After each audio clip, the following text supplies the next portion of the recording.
So welcome back. I'm going through the old editing at the moment. Obviously, a bit of a change of scene here.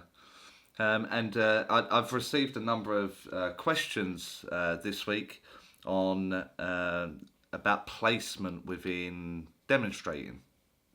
You know, whether it be online or in person. You know, like in a hall or in a spiritual church, whatever.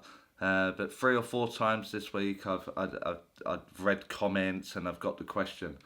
And so in today's video, that's what we'll be talking about. But funny enough, last night I served a new venue for myself. I enjoyed the dem. It was a lovely place to go to, but had a few problems in placement myself. And so my advice that I usually give out, I'm going to re-emphasise today because that's exactly what I did last night and turned it round. So first of all, we need to go over the new venue. So it's in quite a local area to me, maybe 45 minutes to an hour away. And that's local for me. I prefer to do that so I can be at peace when I'm roaming my hometown.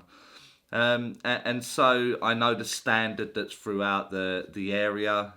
That there must be, I can think of 20 centres and churches and that, it just in like a 10-mile radius there.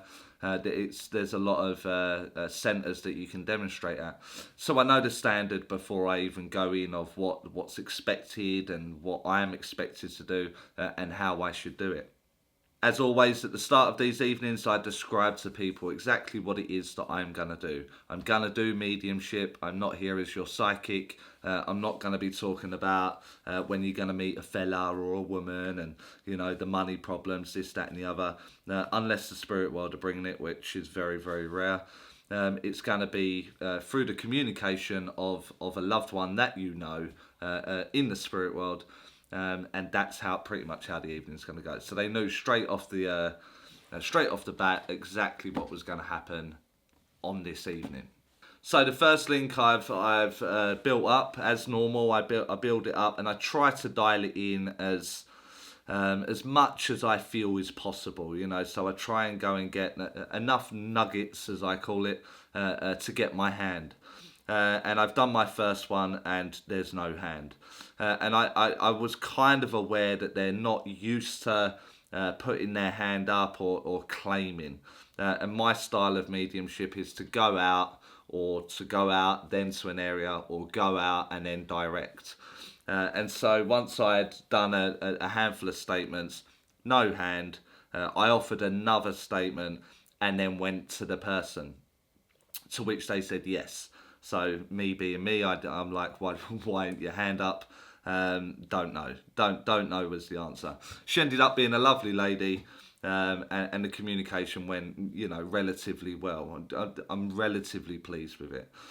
So then goes the second one, no hand, another couple of statements, no hand, then had to go direct again.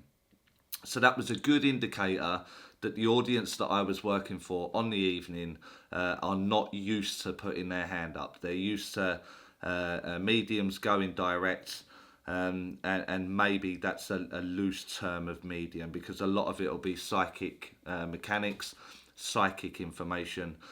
So they were unfamiliar with it. So I know now as my evening's going to carry on, I'm going to have to slightly adjust my mediumship to cater for the people in front of me. Now, I don't mean that I'm going to go into the psychic mechanic or go to them direct, then give the evidence. I'm still going to do the evidence first. I'm just going to dial it down a notch. I'm not going to go pinpoint on the age. I'm not going to go into any kind of description. It's going to be 3 or 4 pieces that will pluck out the individual. So, you know, maybe like a young man, let's say 30, and someone else is responsible for the loss of life here. And I know that I would be in a very built up area like the area that I'm serving in this evening. Something like that, dial it down. To which there's only going to be one person in that audience, hopefully, that can take that, which last night, that's what happened. Now, I do need to sort of like digress a little bit, because I was involved, maybe the wrong word, but I had a heckler at the demonstration. And at every demonstration, I always ask, have I got any mediums in the audience here this evening coming to watch me work? And, there's a little bit of humour that we can play around with that.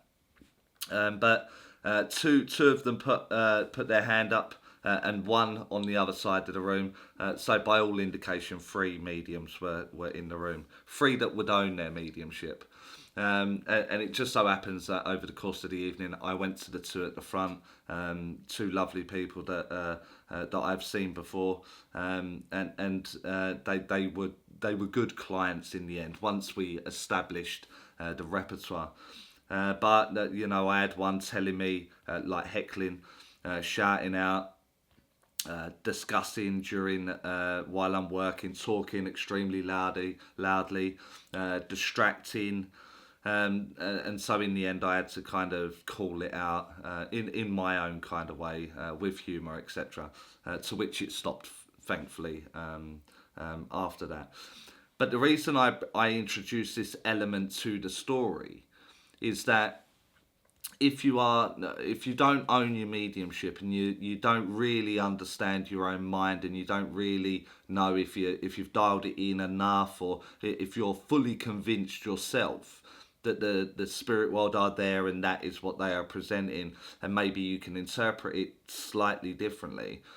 Someone like that in the audience that is very vocal and shouting out, maybe you should try it like this, maybe you should do that, and can throw you completely off your train of thought, can throw you completely out of your mediumship, and maybe listen to what they're doing, and then you may then go psychic, and then I would say that's sort of selling out on your mediumship to go into the psychic mechanic. I'm sure some of you will disagree, but in my opinion, I feel like I'm there for mediumship, I'm doing mediumship. If it was a psychic night, then I would do the psychic stuff.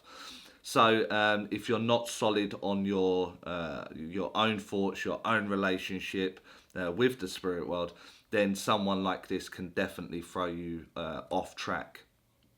I'm pleased to say that I knew what was happening. I know my relationship with the spirit world, and I know the information I was given was correct, certainly there or thereabouts. So once I got into the rhythm of the evening, and the audience and the congregation knew how I was going to work, what they were going to expect from the work, the evening then picked up. And this particular evening had an interval. I'm not a big fan of the interval, but it had an interval, and the second interval was after the interval was much better. They had a better understanding of how I was going to work. They had a better understanding of mediumship in general, and they knew how to respond as a recipient. And so when you are on my laptop in the comments or on the inboxes that you send me, like what do I do? What do I do when there's no placement? I'm gonna suggest exactly what I did in this story in the evening just past, in every demonstration. Stick to your guns. I'm not saying stay, like you're absolutely right, but I done all the double checks. I went back to the communicator. I double checked my evidence. I stayed firm in that I'm not doing psychic work and I work in this way. This is my relationship. I know someone in this room understands, and then repackaged my information exactly the same way to then find my person. There they are. I've got them. Here we go. Have to do it a second time. Do it a second time. Now everyone's up and running. There is no randoms that are coming into your demonstrations, and it's not that they can't be given off. It's simply that there may be a lack of understanding in front of you. They don't understand what it is that you're saying. Maybe if you play with your words a little bit, it will loosen the crowd or the recipient to understanding why your mind went now. There was a funny bit there in the story last night where I was talking to one lady, And again, she was a good recipient.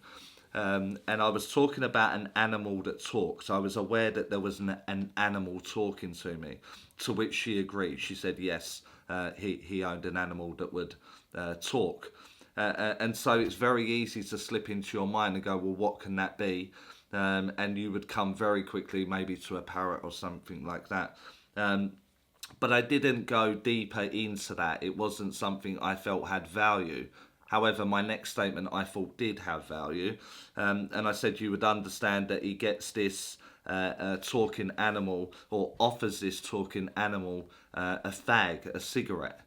To which she said no. And I said no. Let me double check. So I double checked, and I was sure that the gentleman that was coming through would give the talking animal a cigarette. To which she said, yeah, well, he did offer it a cigarette, but the talking animal never took the cigarette and smoked it. And immediately I realised, like, that's how someone can change your words. I didn't say that the talking animal took the cigarette, went off and smoked it, put his feet up or anything like that. I said the gentleman is offering the talking animal a cigarette. And she heard that the talking animal took the cigarette and smoked it. And so this is what I'm trying to emphasize all the time across the videos, across the channels. And it's just so much better if I have real-time scenarios for you, that I could have then gone, oh, that's a no, hit the panic button, or that's a no, let's walk past it. That's a no, let's not clear it up. But I'm confident in the communicator. I'm confident in the spirit world, and I'm confident in their intelligence, that there's something in that. So I persevered, to which she said, oh, well, yeah, he offered the talking animal a cigarette, but he never smoked it. To which I then go, well, I know he didn't smoke it. It was just the gesture, to which we all laughed, and then the evening carried on. So it's something like that when you ask me, that's exactly what I mean in the replies that I give you. You've got to be confident in what you're doing, especially if you're in a crowd. You've got to be confident in your relationship and know how you work as a medium, how your mind interprets. And the moment you understand you and your interpretation, you can then repackage so much easier.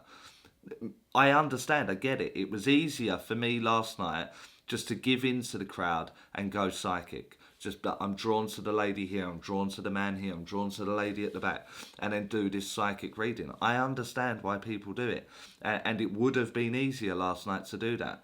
However, my job is to be the voice for the spirit world.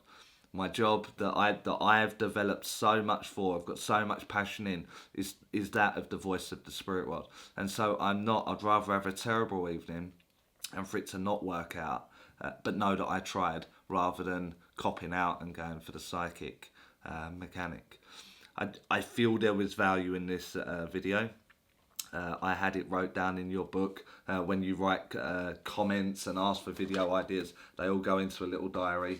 And then when I get a moment or a real-time scenario, I get to record it. And today is one of those days. So if you like the video, this is a good time to remind you to click that thumbs up. And I'm going to wrap it up here today, I suppose. And I'll see you all in the next video. So like, if you liked it, subscribe if you aren't already, and I'll catch you all in the next video.